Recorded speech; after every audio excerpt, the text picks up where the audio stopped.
It's a full-scale immersion program. All subjects from math to art taught in Chinese. The idea, if the teacher only speaks in Chinese, the kids will eventually pick up the language.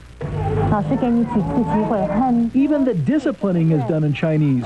This boy is in trouble for some shenanigans during lunch. If you have the sense that they don't really understand, do you ever go to English? How do you make them? No, you don't ever go to it. That's a big no.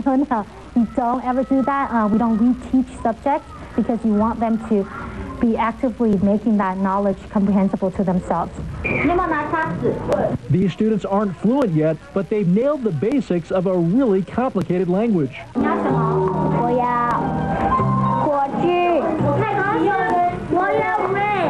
Here, the teacher wants the students to describe their drawings.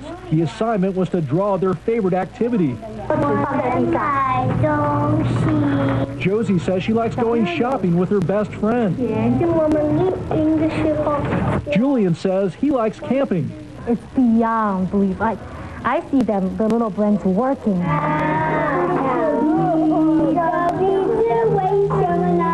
What makes it all the more remarkable, none of these kids, not even the ones with Chinese heritage, come from families that speak Chinese at home. Chinese is a very musical language, and the kids are very in tune to that aspect of language, so they pick up things really fast.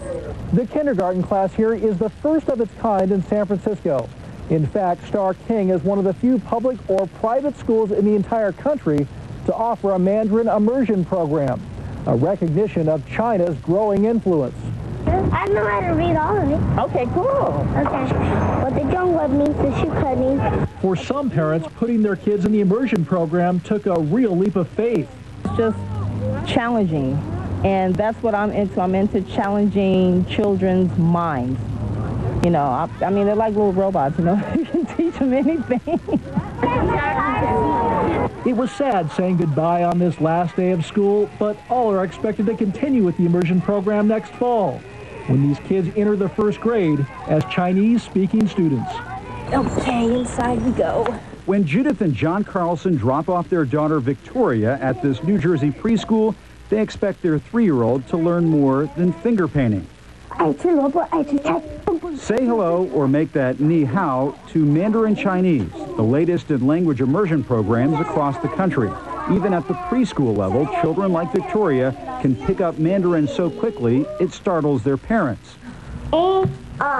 Even when they start using it at home. I think one day from school they were singing Old MacDonald, and you know today's her birthday, so she started singing Happy Birthday. Yeah, all in Old Chinese. MacDonald in Chinese. Yes. The kids take to it wonderfully. Sharon Huang founded the Mandarin program, Bilingual Buds, in the basement of this church last year.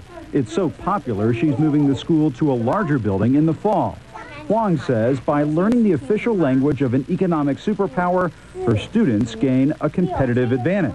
When you look around at what is happening around the world, I think it's the really forward-thinking parents that are understanding that Mandarin is going to be the most important language of our children's generation. Ma, ma, ma, ma. And as this reporter found out, Mandarin is one of the toughest languages to learn. The same word can have different meanings depending on how you pronounce it. If I say ma, what is that? I just said what? Say it again. I don't know if I got any of them right. Since the State Department designated Mandarin a critical language in public education, enrollment figures have skyrocketed. In Connecticut, the number of students taking Mandarin has grown from 300 to 3,000 in just 2 years. Many of the teachers come courtesy of the Chinese government. Well, this is an exchange program, and not only are we learning a great deal from the Mandarin teachers who are in Connecticut from China, but I think they're learning a lot about our system from us. If Victoria and her classmates have their way, the language barrier between America and China will soon be a Great Wall no more.